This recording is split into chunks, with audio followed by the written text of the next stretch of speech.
તો રાજકોટમાં ડમી શાળા મુદ્દે ખાનગી રાહે તપાસ કરવામાં આવી રહી છે। ગાંધીનગરની ટીમ ખાનગી રાહે તપાસ કરી અને જતી રહી। શિક્ષણ વિભાગની ટીમે ખાનગી તપાસ કરી તો ડમી શાળાને લઈને ફરિયાદ ઉઠતા તંત્રે તપાસ કરી। સ્થાનિક તંત્રને અંધારામાં રાખીને શાળામાં ચેકિંગ કરવામાં આવ્યું। સ્વનિર્ભર શાળા સંચાલક મંડળે જ ફરિયાદ કરી હતી।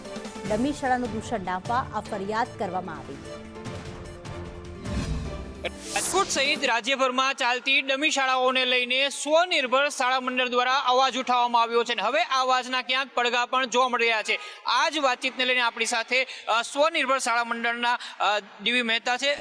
શું કહેશો મહેતા સાહેબ, જે પ્રકારે તમે અવાજ ઉઠાવ્યો છે, પત્ર પણ લખ્યો છે? ડમી સ્કૂલ એ અમારા મતે એક શૈક્ષણિક, સામાજિક, આર્થિક, માનસિક, મનોવૈજ્ઞાનિક અને રાષ્ટ્રીય દૂષણ છે। કારણ કે ડમી સ્કૂલ ફક્ત રાજકોટમાં નહીં, સમગ્ર ગુજરાતમાં અને દેશના અન્ય રાજ્યોમાં પણ ડમી સ્કૂલો પ્રવર્તે છે।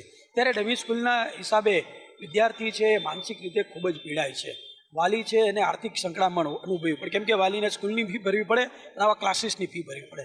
વિદ્યાર્થી સામાજિક રીતે છે એ ખૂબ જ પછાત થતો જાય, કારણ કે એને જે સામાજિક વાતાવરણ મળવું જોઈએ એ ક્લાસીસમાંથી મળે નહીં।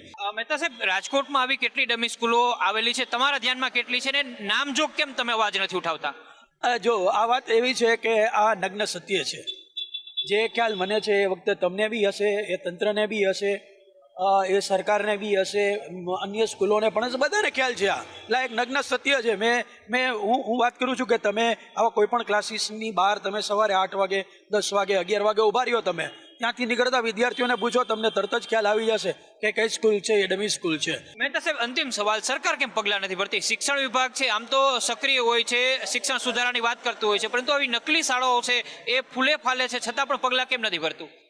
હવે એ શિક્ષણ તંત્ર જવાબ આપી શકે। હું જવાબ એટલા માટે ના આપી શકું કારણ કે ગુજરાતનું શિક્ષણ તંત્ર ખરેખર ખૂબ સારું કામ કરે છે, પરંતુ ડમી સ્કૂલોના વિષયમાં ક્યાં એમને મૂંઝવણ છે એ મને પણ નથી સમજાતું। બિલકુલ, તો આ હતા સ્વનિર્ભર શાળા સંચાલક મંડળના પ્રમુખ ડીવી મહેતા। તેમનું સ્પષ્ટ કહેવું છે કે રાજકોટ સહિત સમગ્ર ગુજરાતમાં નકલી એટલે કે ડમી સ્કૂલો છે એ ફૂલે ફાલી રહી છે અને આના માટે તંત્ર પગલાં લે તો જ વિદ્યાર્થીઓનું હિત જળવાઈ શકે તેમ છે।